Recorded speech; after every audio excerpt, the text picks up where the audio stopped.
Friends, मैं doctor Pankaj Kumar, plastic surgeon. एक बार फिर आज हम लोग गायनिकोमेस्टिया के बारे में डिस्कस करेंगे। गायनिकोमेस्टिया के बारे में बहुत सारे हमारे पेशेंट्स बहुत तरह तरह के क्वेश्चंस पूछते हैं। हम आज ये कोशिश करेंगे कि लगभग उन सारे क्वेश्चंस का जवाब और गायनिकोमेस्टिया के बारे में जो बेसिक इन्फॉर्मेशन है वो इस वीडियो में एक बार फिर से हम लोग जस्ट यूँ समझिए कि रिवाइज करें। तो सबसे पहला कि गायनिकोमेस्टिया क्या है। मेल में ब्रेस्ट का एनलार्जमेंट ही गायनिकोमेस्टिया है।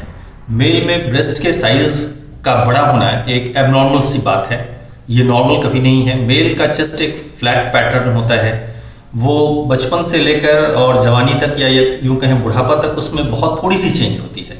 लेकिन अगर उस चेंज में कोई एबनॉर्मलिटी होती है, कुछ ओवर ग्रोथ होता है, तो इसको ही गायनिकोमेस्टिया कहते हैं।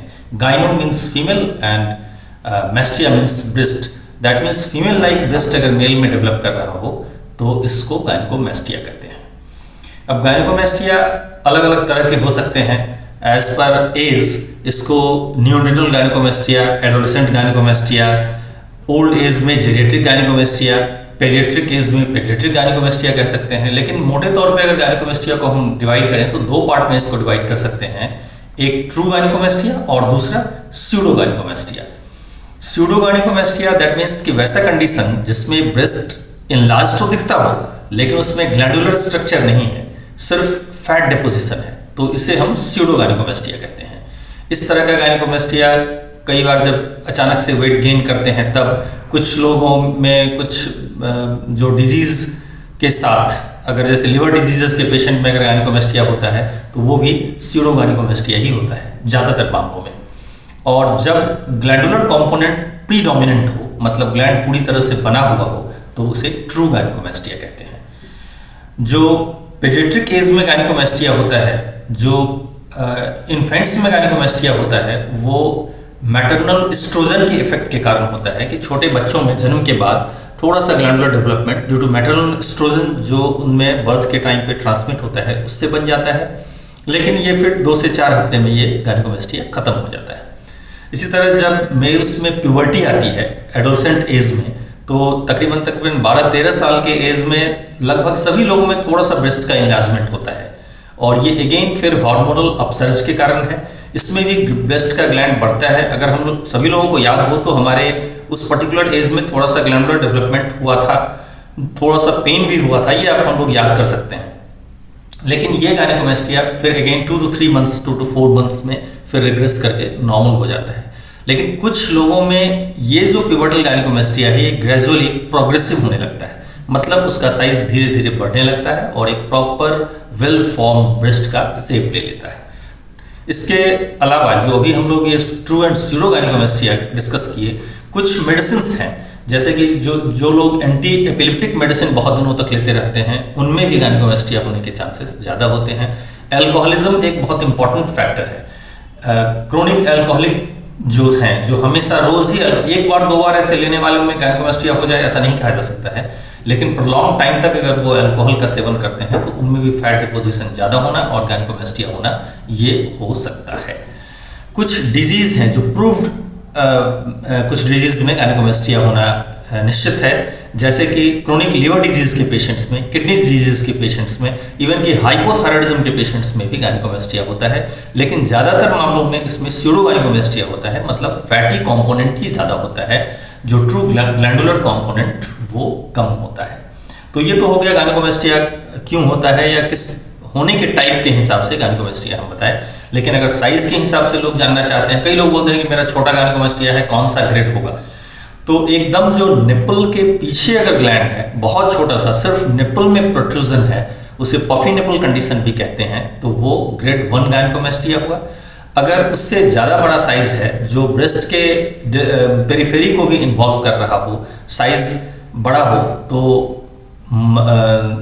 या कह सकते हैं कि मॉडरेट साइज हो, तो ये ग्रेड 2 गायनिकोमेस्टिया। ग्रेड 3 गायनिकोमेस्टिया काफ़ी ह्यूज साइज होता है, तकरीबन 250 से 500 ग्राम तक फैट एक साइड में हो सकता है, तो ये ग्रेड 3 गायनिकोमेस्टिया। और ग्रेड 4 गायनिकोमेस्टिया जो कि काफ़ी बड़ा सा पेंडुलस ब्रेस्ट, जिसमें कि nipple pointing towards the earth, एक ब्रेस्ट टोसिस होता है, एकदम फीमेल लाइक ब्रेस्ट दिखता है, तो इसे ग्रेड 4 गायनिकोमेस्टिया कहते हैं।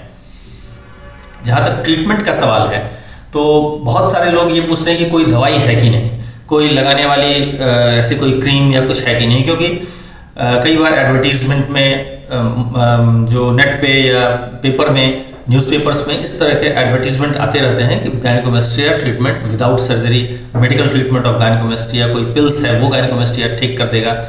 लेकिन एक बात इसमें बड़ी क्लियर सी है कि कोई भी मेडिसिन प्रूफ नहीं है जो गायनेकोमेस्टिया में इफेक्टिव हो, उसे ट्रीट कर सके। तो एकदम ही हम ये कहेंगे कि नहीं, गायनेकोमेस्टिया अगर है तो वो सर्जरी से ही ठीक होगा, ब्रेस्ट ग्लैंड को निकलना ही होगा। हाँ, जो स्यूडो गायनेकोमेस्टिया के पेशेंट्स हैं जिनमें सिर्फ फैट डिपोजिशन के कारण ब्रेस्ट ग्लैंड इनलार्ज लग रहा है, उनमें अगर उस डिपोजिशन के कारण को हम लोग एड्रेस करें, उसको फिर ट्रीट करें, जैसे सपोज हाइपोथायराइडिज्म के पेशेंट हैं, उनमें ब्रेस्ट डेवलपमेंट हुआ है, तो उनमें अगर थायराइड का प्रॉपर ट्रीटमेंट दिया जाए तो काफ़ी मुमकिन है कि समय के साथ उनका गायनेकोमेस्टिया इंप्रूव कर जाएगा, ठीक हो जाएगा। लेकिन जो ट्रू गायनेकोमेस्टिया के पेशेंट हैं जिनमें कि ग्लैंड बना हुआ है, जो ग्लैंडुलर और फाइब्रस टिश्यू एक्युमुलेटेड है, उस पर किसी भी मेडिसिन का कोई रूल नहीं है, उसमें सर्जरी ही डेफिनेटिव ट्रीटमेंट है। सर्जरी में मिनिमल इन्वेसिव सर्जरी, जैसा कि पहले भी हम लोग डिस्कस कर चुके हैं कि निपल के जंक्शन के पास इंसिजन लग करके उधर से ग्लैंड और लिपोसक्शन से पेरिफेरल एरिया से फैट निकाल के एक प्रॉपर कार्व्ड स्ट्रक्चर, जो प्रॉपर कार्विंग करके एक एस्थेटिक सेंस के साथ इस सर्जरी को की जाती है। तो ये आप कह सकते हैं कि सिर्फ और सिर्फ सर्जरी ही ट्रू गायनेकोमेस्टिया का ट्रीटमेंट है। गायनेकोमेस्टिया के ट्रीटमेंट में दो तरह की सर्जरी की जाती है, एक लिपोसक्शन और दूसरा ग्लैंड एक्सिजन, और ये दोनों ही जरूरी है अगर ग्रेड 1 से बड़ा गायनेकोमेस्टिया है। ग्रेड 1 गायनेकोमेस्टिया में सिर्फ ग्लैंड को अगर निकाल दिया जाए तो चेस्ट का फ्लैट अपीयरेंस हो जाता है, लेकिन अगर ग्रेड 2, 3, 4 का गायनेकोमेस्टिया हो तो सिर्फ ग्लैंड निकालना ही काफ़ी नहीं होगा, क्योंकि अगर ग्लैंड निकलने के बाद अगर पेरिफेरल एरिया को टारगेट नहीं किया जाए तो एक क्रेटर डिफेक्ट की तरह, एक गड्ढे की तरह का स्ट्रक्चर बन जाता है। तो इसीलिए दोनों तरह की सर्जरी, मतलब लिपोसक्शन और ग्लैंड एक्सिजन, ये दोनों ही ज़रूरी है। अब कई बार लोग कहते हैं कि किस टाइम पे गायनेकोमेस्टिया की सर्जरी करवाएं, क्या मेरा बहुत छोटा है तब करवा लें, या इसको और हम वेट करें कि और बड़ा हो जाए तो करवाएं।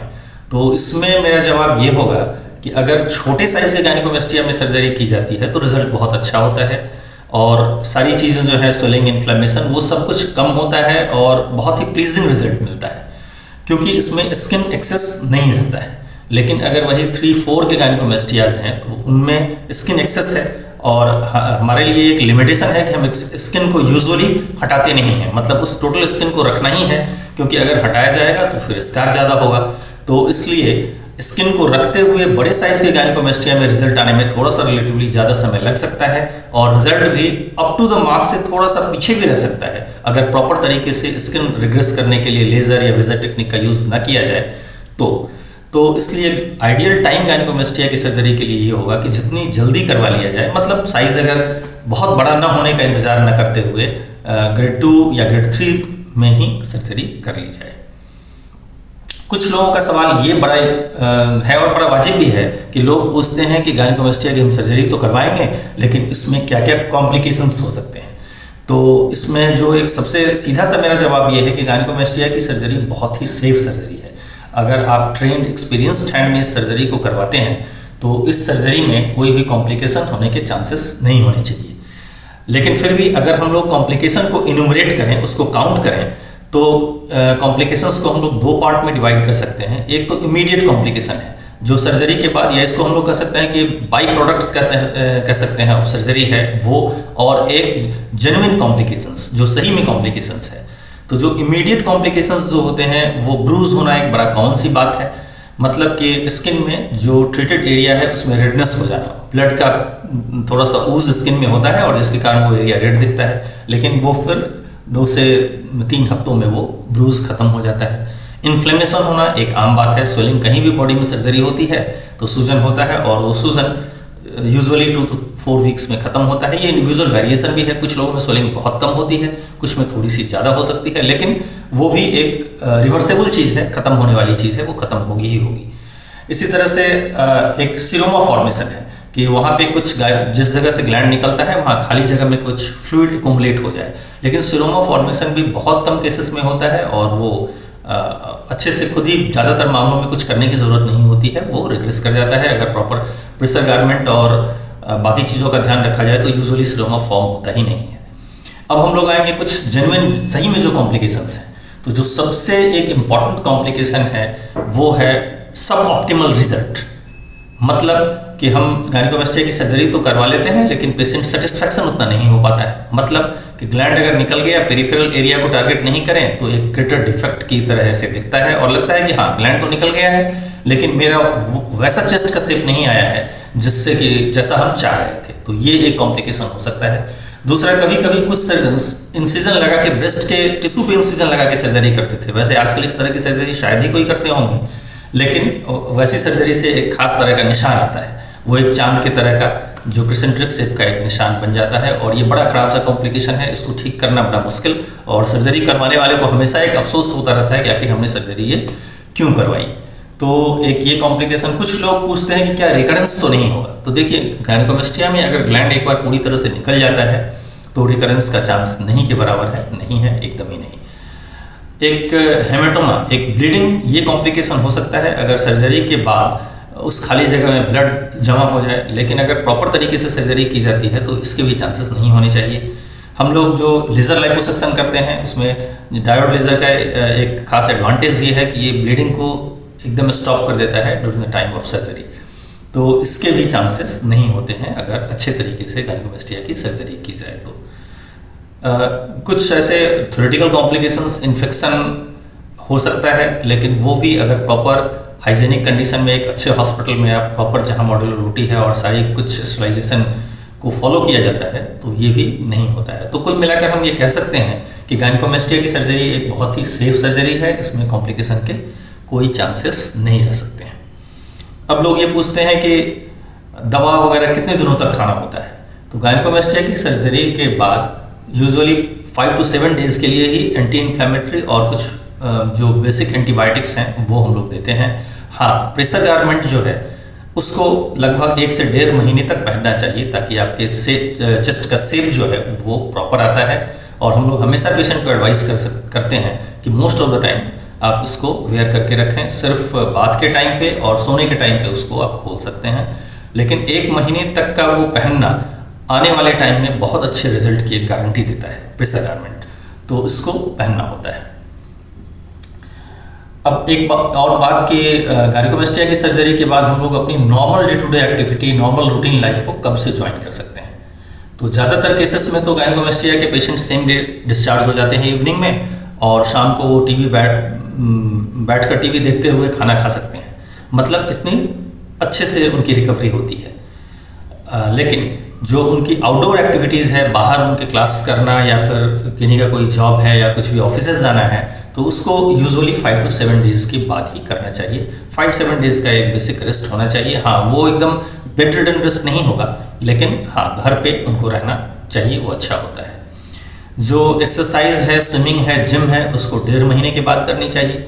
बाकी जो day to day normal outdoor activities है उसको 1 वीक के बाद अच्छे से लोग रिज्यूम कर लेते हैं। कुछ और हमारे पास सवाल आते हैं लोगों के कि क्या गायनेकोमेस्टिया सर्जरी के बाद कोई मतलब मैरिड लाइफ में कोई दिक्कत होगी कि नहीं। एकदम जाहिर सी बात है कि इसका मैरिड लाइफ में कोई रोल नहीं है इस सर्जरी का। हाँ, हो जाने से आपकी मैरिड लाइफ अच्छी होगी, क्योंकि एक मेल में चेस्ट का होना ये एक अच्छी बात नहीं है। और एक फ्रेज भी है कि man boobs and girlfriends are antagonist, you cannot have both of them. तो मतलब गर्लफ्रेंड और बूब्स आप दोनों साथ नहीं रख सकते हैं। तो इस हिसाब से मैरिड लाइफ में आगे कोई अगर गायनेकोमेस्टिया की सर्जरी हो जाती है तो कोई दिक्कत नहीं होगी। और भी कुछ पेशेंट्स के सवाल ये आते हैं कि क्या, माने ये तो अजीब सा सवाल है कि क्या ये हमारे बच्चों में भी गायनेकोमेस्टिया हो सकता है। नहीं, ये इसका कहीं से भी प्रूफ नहीं है कि ये जेनेटिक लिंक्ड कंडीशन है, तो आपके बच्चों में, आपके फैमिली में ये ट्रांसमिट नहीं होगा। गायनेकोमेस्टिया के बारे में जितने भी आपके क्वेश्चंस होते हैं, हम लोग टाइम पे कोशिश करते हैं कि उन सभी क्वेश्चंस को अपने वीडियोस के थ्रू एड्रेस करें और उनका जवाब देते रहें। अगर और भी आपके कोई क्वेश्चंस हों जो आपके जहन में आ रहे हों तो उनको आप हमारे सेंटर के फ़ोन नंबर पे या व्हाट्सएप नंबर पे आप अपने क्वेरीज भेज सकते हैं, फ़ोन भी कर सकते हैं, ताकि आपको प्रॉपर एक आपके क्वेश्चंस का आंसर मिले। तो ये था गायनेकोमेस्टिया के बारे में जानकारी। मिलते हैं फिर किसी नए टॉपिक के साथ, किसी नई जानकारी के साथ। तब तक के लिए नमस्कार।